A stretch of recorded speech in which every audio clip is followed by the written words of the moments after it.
Have you ever tried pushing a strong color grade, but when you do, you completely lose your skin tones? When this used to happen to me, I thought the only fix was going into Photoshop. But then I figured out that I could actually keep my skin tones looking clean and natural all within Lightroom. So in this video, I'm gonna take you right into Lightroom and show you exactly how to do that. And I'm not just gonna show you how to save your skin tones, but I'm gonna show you how to make them flow with your entire color grade so that they fit your scene. My name is Jacob Wagler, and I'm a commercial photographer specializing in action sports media. I help action sports photographers level up their portfolio and start landing more clients so they can get paid doing what they love. So before we jump into Lightroom, I think it's crucial that I smash one major myth. That is that you should always select your skin tones when color grading so that you can manipulate them. Now, I'm not saying that you shouldn't set up your skin tones properly in the color mixer tab before you get into grading. I'm more so meaning that people worry about this for every single photo. I'm gonna be completely honest, I rarely will adjust my skin tones when it comes to color grading. And the reason why that is because I feel like when you set up your image properly in the color mixer tab, color grading is just complementing that. And if you think about how our skin tones take on certain light and certain color from different environments, that's exactly what's happening when we color grade. So when people try and really manipulate this, I feel like sometimes it just gets to the point where it looks really unnatural. I'll dive a little bit deeper into this though when we get into Lightroom. Okay, so I have this image here, and as you can see, this is a very heavy color grade. This is what we were working with before, and then this is what we've got going on after. So I was really pushing in this kind of night scene, trying to create this environment, and in the process, we kind of lost our skin tones. So let's walk through the process of how to save your skin tones and how to apply them to each different color grade. So we're gonna go into masks, and I've got a few masks already created, but this one is gonna be completely different. Now, we're gonna go to this section that says select people. Now, what this is going to do is this is going to bring up hopefully a mask for our subject directly. So I've got person one. This is great. So the AI is already picking up my person. So now what I'm going to do is I am going to pick out the parts that are going to affect that skin tone. So I'm going to go for the face. I'm going to go for the body. I'm going to go for the lips. Don't forget the lips. And we don't want the teeth. If you want, you can get the hair, but personally, I want the hair not to look so brown or like so much like the skin tone. So I'm just going to leave it. And if you wanted to, you could go in after and edit the hair based off of the technique I'm about to show you, but you can go about that process. So now from this point, we're going to hit create mask. And now what people will most often do is they'll go into their temperature slider and they'll slide that up to the right, kind of boost in a bit of that warmth, right? And then maybe they'll go to their hue and, they'll kind of slide that a bit around and maybe even like boost up some saturation. But I don't feel like this is a great process to get natural, nice looking skin tones. Like if I come out here, look at the skin tones, they look kind of rough. So what I'm going to do instead is I am actually going to come into my mask again, reset this, and what I'm going to do is actually come down to the tone curve. Now this is a huge unlock. So you can come down to the blue channel, and now we're going to have a lot more control. So I'm going to set a point for the highlights, midtones, and shadows in the blue channel. And the reason why I'm starting in the blue channel is because this is either going to allow me to push warm or cold. And so this is just going to kind of get things started off. So just to see a little bit more of what I'm doing, I'm going to zoom in here. Now let's go to the midtone channel because this isn't really going to be dealing with the highlights much. So let's start with the midtone channel. Let's push that down towards the orange. Okay, so that is affecting a little bit there. Now let's go to the shadows. Okay, now we're getting the rest of our skin tones. Okay, so you can see that it's pushing kind of this greeny tone, but we want it more of like that orangey red tone, right? Because we want to complement this blue scene. And I'll dive into the color of the skin tone in a second, but let's really perfect the skin tone.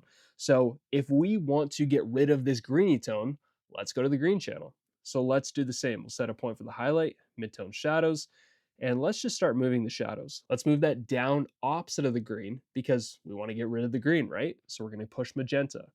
So let's push that down. Okay, that's making a huge difference so far. This is great. Okay, so now let's go to the midtones and see where we want to go. Now, if we push too far down, you can see that that's really affecting a lot of this. So I'm just going to keep my midtones very much neutral, kind of in the middle. And this is obviously going to depend on your situation, but I'm just showing you kind of my process and my steps through it. However your photo is lit and however the skin tones are sitting, whether they're sitting in the shadows, the midtones, this is kind of the process I would walk through regardless. Okay, so now let's go to the red channel And let's see if we need to add a little bit more. So let's set a point, highlights, midtone, shadows. Let's start pushing some of these reds. And I don't want to go too red. Just going to pull down a bit. Okay. So just a little bit of red, not a whole lot. So let's turn this mask off. Then we'll turn it on. Okay, so now these skin tones are looking way more natural. Now you're saying, okay, well, like maybe they're not as strong as I want, or maybe I want to boost them up more. I just want to interrupt the video quick to let you know that if you are looking to level up your color grades so that you can start building a better portfolio and landing more clients, I built a program just for you. It's called Color Grade Like a Pro. You can go access that program at no charge. All the links and all the details are in the description below. All right, let's get back to the video. You can really bring that point up, and that's going to actually add more saturation. So if you feel like it needs more saturation, or you could just bring up the saturation. But I would just recommend bringing your point up because that's still going to look most natural. But for this, obviously, I'm just going to go back and I'm going to keep it very subtle and very minimal because, like I said, if we're thinking about this environment within real time, those skin tones are not going to be super vibrant, especially in an environment like this where it's kind of dipping into the night and things are like really shadowed and it's kind of that blue hour. The skin tones are going to be taking on a bit of that natural tone, but instead of just having the skin tones completely gone and washed out, we're at least bringing that back. And so when I turn this off, you can even see from a wide and then turn that on. It really just helps to bring back and emphasize and make sure that this looks natural to the scene. Now, let's talk about what does look natural for a color grade and how you'll know. So, I'm going to go out of the masks here and let's go down to the color grading tab. Now, like you can see, I've got my color grades already locked in here, but I'm just going to use a wheel just as an example. I'm not going to grade anything. I'm not going to do any grading in this. I'm just going to show you examples of where my skin tones are versus where the overall grade is. So for this grade in particular, it's pushing blue. So my first thought is, what is going to be a complementary tone that I can push into the scene that's going to complement this blue? Because when we're bringing back our skin tones, it's mainly to create that complementary color scheme. So it's very simple like this, and I'm just giving you a visual for this of what this would look like. So my blue tone is sitting somewhere down in here, and what is directly across from that? That is somewhere up in this area right here, which is kind of like a little bit on the higher scale of that orange. And so what I'm going to do is actually have these skin tones right here take on that color, which is kind of up in this area, technically on the color wheel.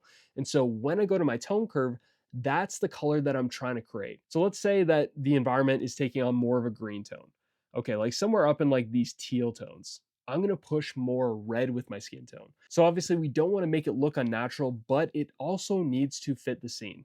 And what is going to fit the scene best is when that color that's fitting in the skin tone is also complementing the color grade. Now, this is only an example for a complementary color grade. So let's say, for example, you have a scene that's more yellow. You're not going to push your skin tones blue, right? Like it just doesn't make sense. So what you can do is, if you have other blues in your scene, like maybe your blues are in the sky, you're going to push in some of these blues here.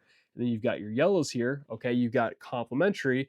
You're going to add in a little bit of like an orangey red tone to the skin tones to make a split complementary. And a split complementary is when you have a point here, which is a very close color, almost within the same color range, but it's kind of an adjacent color.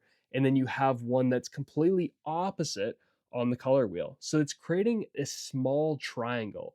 And if you want to look up a little bit more about this, just look up split complementary. So that's how I'm thinking about my skin tones and what color I'm going to push for my skin tones.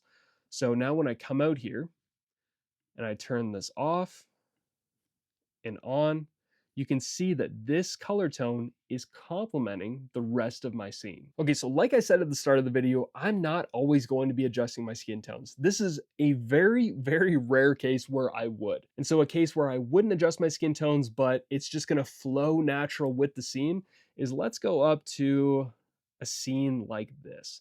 So I've got my rider here, and so this skin tone right in here, I didn't adjust at all. This fit so naturally into the scene. Now, if you wanted to, yeah, sure, maybe you could push these skin tones a little bit more of a red tone, really make them pop. That's totally your choice, but I feel like these are flowing so well into the scene and it looks so natural, like it's all flowing together. And even in an extreme example like this, I actually just used the color mixer tab and that was it. I basically set my grade, so I'll turn the grade off and I'll turn it on. And for sure, you might have to push your skin tones a little bit further. It's totally up to you what you want to do. But I feel like these skin tones for sure are taking on a little bit more blue, but naturally it would, just according to the environment. So it's totally up to you how you want to manage that. But like I said, I feel like it's one of those myths where people think that they always need to use this trick and this tool. But personally, I will rarely use it. All right, so if there was anything in this video that resonated with you or you want to know more about, drop it in the comments below and I'd love to hear from you. And if you're looking to level up your color grades, I think you'll really like this video. I'll see you over there. Peace.